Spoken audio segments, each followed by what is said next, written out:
Hello, Mr. Andy here today. We're going to take a look at creating an exploded assembly in SOLIDWORKS. You should by now have created an assembly of the part here that we see on the screen. And we'd like to be able to pull it apart and show how it's assembled. And we do that through an exploded assembly view. The first decision you have to make is what orientation you're going to show this in. You have to make that decision up front so you can establish proper spacing. So this is a trimetric view that we're going to use for our assignment. The other thing I want you to notice here is that I've put some white space between the bolts and the lower strap, and I pulled the shims out to create some white space. And then we're a little tight here. We're going to put a little more white space up here than we have in our drawing. And then finally white space again, separating the straps and the nuts. So let's take a look at how we accomplish this in SOLIDWORKS. I'm going to make this go away here. Here's our assembly, and yours should look like this at this point in time. The whole outer group of parts rotates around the sheave. Before we explode this, there is one more mate we have to create. I actually want to lock down this assembly so that this part is aligned exactly the way that I want it in the exploded assembly. If we don't do that, when we pull these parts apart, they won't pull straight. So I'd like to lock this down so that it's perfectly positioned. And so I'm going to create an extra mate here, even though we don't really need it in the assembly. And I already have the mate tool turned on.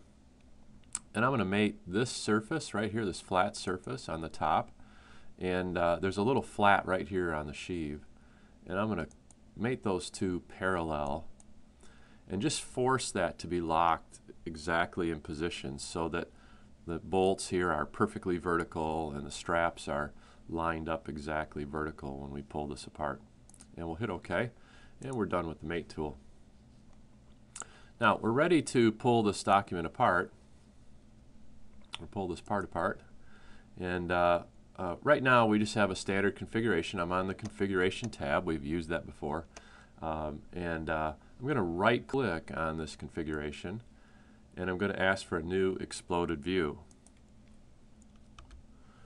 And we're in the explode tool here.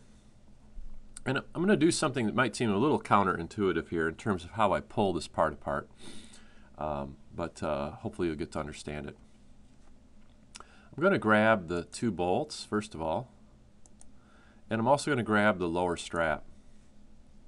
And you notice every time I grab a part, I get this triad here. I can now pull these parts in any of these three directions, and I can actually grab that globe and pull it about anywhere I'd like to. Well, I want to pull this straight down, so I'm going to grab the y-axis, if you will, vector here, and I'm going to click and drag straight down. And I'm going to go until I get that little bit of white space right in here that I wanted to see.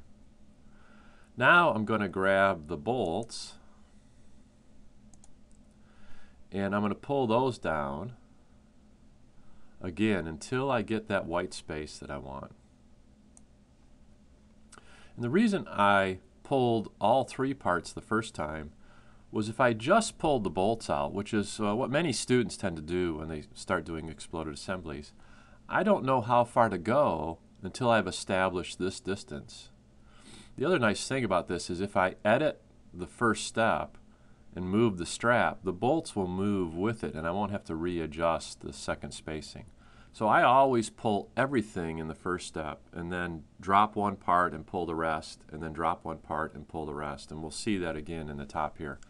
So I'm going to grab the upper strap and all four of the nuts. It seems like more work on the front end, but when you are editing this model, it will make your life a lot easier if you have to make adjustments to the exploded view. Again, remember, you have to stay in this trimetric view. If I change my view orientation, it changes the appearance of the spacing and it changes the amount of white space that I see for these parts.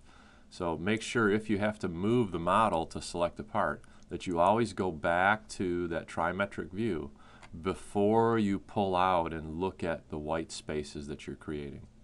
All right, now I'm going to grab the 4 nuts.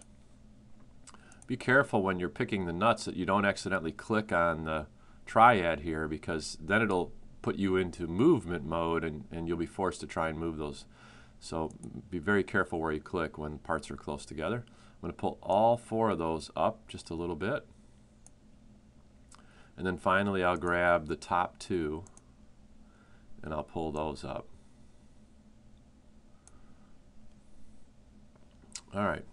Now again, if we could look at the advantages over here in the right hand or left hand panel, Feature Manager, I can click on any step now and make adjustments. And again, the beauty of the way I've pulled this apart is that if I had to adjust the spacing of that first part, I won't have to fix the locations of these afterwards. If I'd pulled these all as separate pulls, I'd have to be adjusting everything at once, or each step, to fix all the spacing in here. All right, this looks pretty good. I'm going to click OK. And, oh, forgot the shims. Let's get those resolved.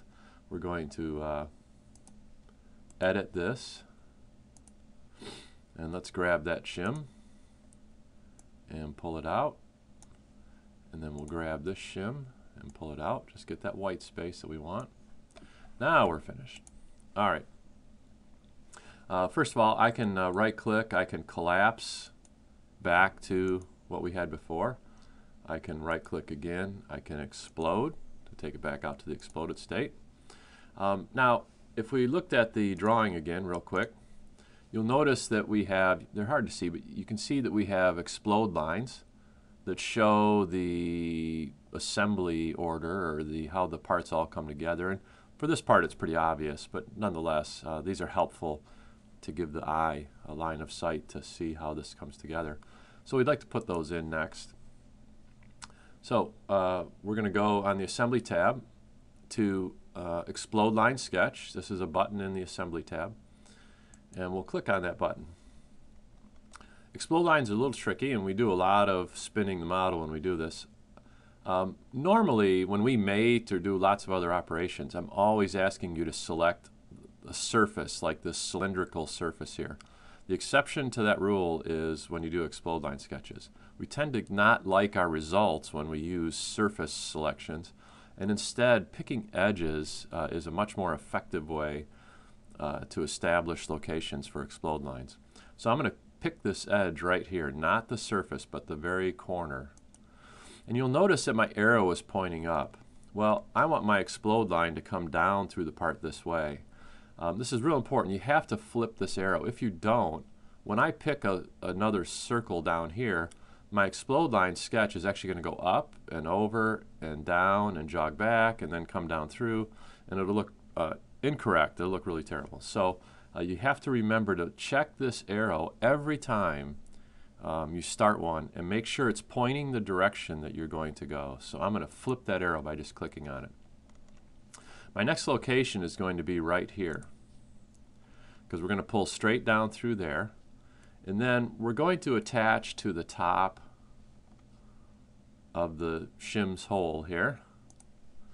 Now, it seems a little strange. I could just come down here and click this circle here. However, when it puts this jog in, it establishes that based upon the distances between this surface and this surface.